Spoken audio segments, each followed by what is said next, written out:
This episode of FFOP Radio is brought to you by the Bathroom Cougar. Does this happen to you? Someone's in here. Someone's in here. With the Bathroom Cougar, scare off any would-be embarrassment before it has a chance to happen. Oh shit, I gotta get out of here. The Bathroom Cougar, available at Best Buy and all fine retailers.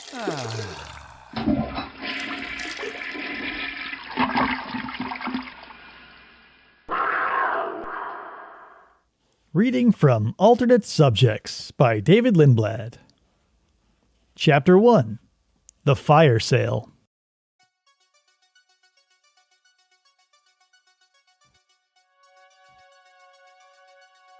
The plastic chairs in the security office were hard and uncomfortable. RJ had supposed it was because he should be out on his beat instead of cooling his heels in the office, but it was a slow day, and the mall wouldn't go up in flames if he took a few minutes rest. Monitors flickered in the bank in front of him, electronic windows, each displaying banal scenes of children running, elderly couples walking hand in hand, knots of shabby teenagers attempting to look unimpressed by the world, and similar mundane slices of the public's many facets. The silent black and white feeds reflected in RJ's glasses. The eyes behind them had gone glazed and unfocused. The years had come and gone, and before he knew it, the position he had taken until something better comes along had gained more and more permanence. Co-workers filtered through the department like autumn leaves through a mountain stream. Faces blurred above bright yellow uniforms, the only constant in a swirling torrent of ever-flowing humanity. All the while, RJ punched the clock, made his rounds, and consumed untold quantities of inexpertly manufactured pizza, fried rice, tacos, and other Americanized ethnic delicacies. Shop attendants knew him by name and would wave a half-hearted greeting whenever he crossed their paths. But to RJ, it seemed as though he were adrift in a limitless sea of white noise and expressionless mechanical beings, endlessly consuming for the sake of itself. A sudden bright flash from one of the monitors immediately arrested a prolonged daydreaming session as the flickering of the screen draped his face in a pale yellow shroud. The flare quickly subsided, and as the camera regained focus, RJ saw that a figure, dressed head to toe in black military garb, was wielding an angry-looking flamethrower, complete with 2 tanks of propellant slung over the man's shoulders like a backpack. For a moment, RJ could neither move nor speak, the scene before him seemingly belonging within the frames of a summer blockbuster and not on the low-res security monitors. The man was standing triumphantly before a display of winter coats, now ablaze from a generous dousing from the red-hot nozzle of the weapon. The man's face was obscured by an evil-looking, wall-eyed gas mask, terminating a small trunk-like canister that hung below the man's mouth. Frightened shoppers plowed through the displays in fear-crazed madness, scattering sunglasses, cheap jewelry, hats, and mannequins throughout the skier's department store. One child wandered aimless, scared for a time before a woman seized the child and ran opposite the attacker. In a flash, RJ reached for the radio clipped to his belt and called into it.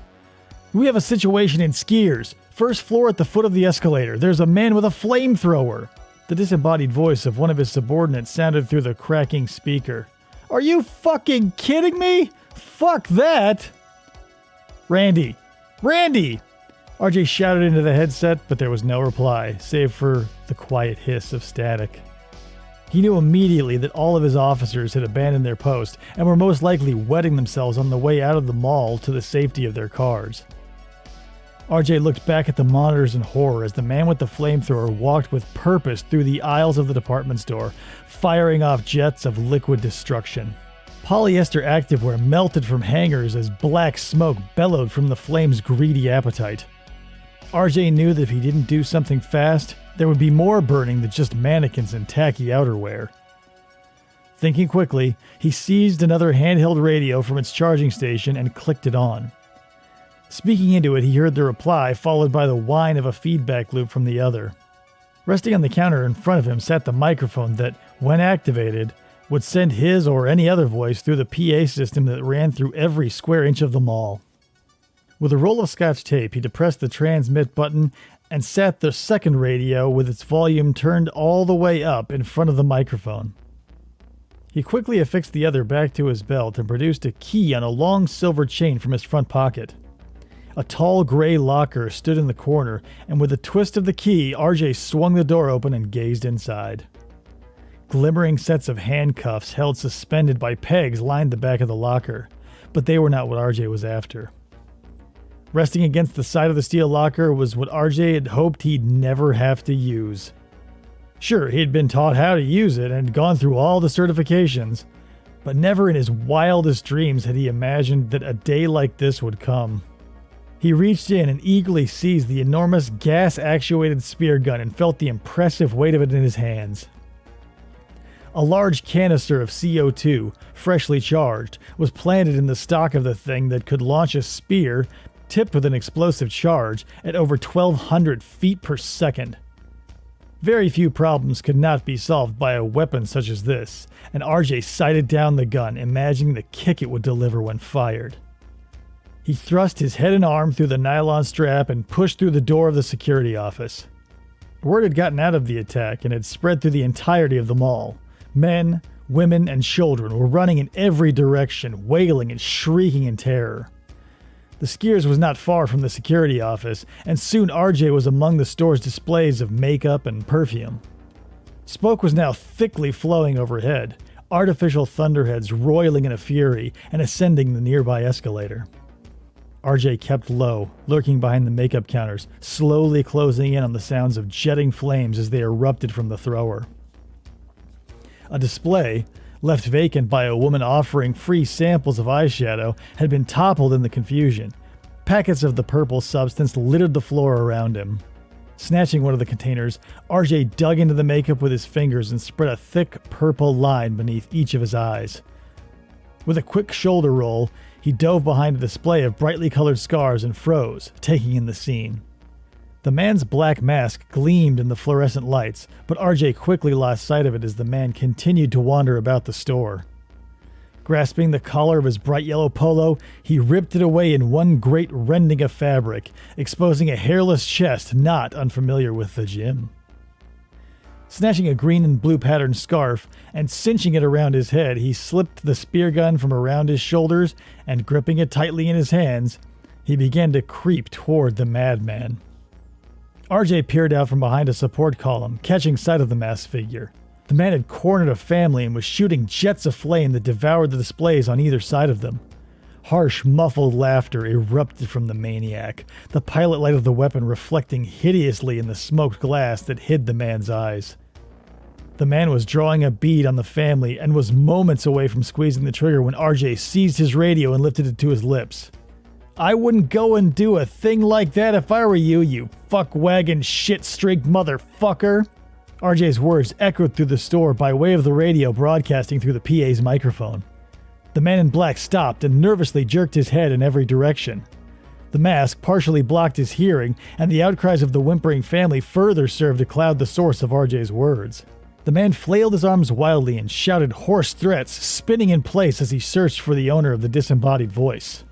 "You're going to have to speak up if you want me to hear you, you slime fuck shit-ass chunk of human piss-stained garbage." This last volley infuriated the man in black, who pounded his head with his right hand, his left still holding the thrower that drooped to the floor. The trapped family, exploiting this inattention, ran in stark terror, nearly taking the exit door off its hinges. The man turned and squeezed the trigger of the weapon, the jet's heat causing the glass-paned doors to explode in a glittering shower of tinted gemstones. RJ was on the move again, quickly closing in on the man, reducing the gap between them to mere yards. The man stomped his booted feet and shouted more suppressed threats, though this time RJ was close enough to understand them. "This place is going to burn to the ground with you in it," the masked figure screamed in rage. "These flames will tear through your body and leave you a miserable pile of ash to be scattered among the four winds." Lifting the radio to his lips once more, RJ spoke. "Talk is cheap, motherfucker." RJ giggled at his spot-on likeness of DMX. "You want me? You'll have to come and get me with that piss-weak super soaker you fill with gas, you broke-dick firefly-looking shit smear." "Show yourself," sounded the stifled voice of the masked man.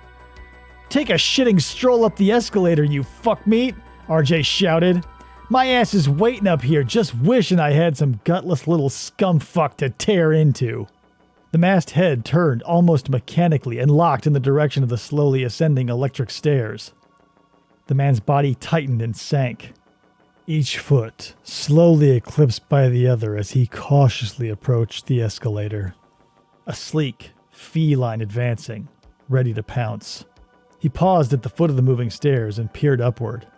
Beads of sweat formed and grew large on RJ's forehead as he watched the man, waiting for his moment to strike. The man shot a white-hot jet of flame, filling the vacant passage, trying to draw his unseen foe out, but made no further progress. RJ circled the man, whose attention never strayed from the opening at the top of the escalator. He was soon directly behind the masked man, still hidden from view behind a smoldering display of graphic print t-shirts. Trying to urge the man onward, RJ's voice once again rang through the PA system. "Are you going to get those size 4 waffle stompers in gear, or do I have to come down there and fuck shit up like a ceiling-mounted dog turd?" With shoulders hunched, the masked man boarded the escalator with both feet planted on a single step. The dark figure was carried slowly upward, rising like a hot fart in a cold elevator, nervously tapping his right foot. In 30 seconds he had reached the halfway point of his journey, all the while his nervous fidgeting grew in intensity. Lifting the radio once again to his lips, RJ shouted, "You picked the wrong mall to fuck off in, you motherfucking glowworm sack of curdled jizz! Give my regards to the devil when you sink to hell and are appraised by King Minos, who I don't think gets enough credit for the job he does! And P.S. Turn around!" RJ tossed the radio to the floor and emerged from behind the graphic tees. His overwrought monologue allowed the masked man to ascend a dozen more feet or so, but he was still well within range. One of the smoked lenses became visible over the man's right shoulder as he began to turn. With hurried patience, RJ sighted one of the glistening tanks of propellant and squeezed the trigger of the spear gun. A hiss sounded, not unlike when the cap is loosened from a fresh 2-liter of Sprite. Cold compressed CO2 erupted from the barrel, ejecting the missile amidst a cloud of vapor. RJ dove as the spear struck the tank, barely making it behind sturdy cover in time. The explosion was immediate, ripping the masked man apart and charring the strewn fragments instantly. His ears ringing, RJ rose to his feet and surveyed the carnage. He shook his head slowly from side to side and whispered, "I'll have what she's having." The man's severed head, still held in the mask, rolled to a stop at his feet. He looked at it for a long moment before bending down and picking it up. Catching his reflection in the glass eyes of the mask, he adjusted his scarf and drop-kicked the object, causing it to sail through the store, finally landing on the headless neck stump of a display mannequin. Hole in one. RJ moved to the wall and casually flicked the switch marked sprinklers from the off to the on position, the masked man surely having done the opposite before he begun his spree. Jets of water exploded from the ceiling, dousing the scattered fires in a chorus of hissing, while in the background, the weak wailing of sirens grew ever louder. Outside, he could see numerous emergency vehicles convening on the scene, and he wondered, what should I get for lunch?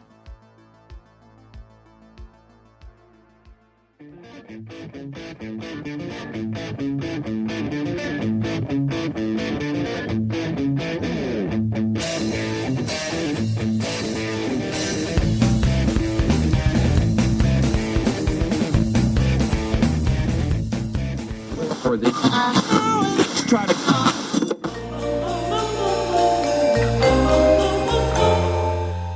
Fistful of Podcasts Radio.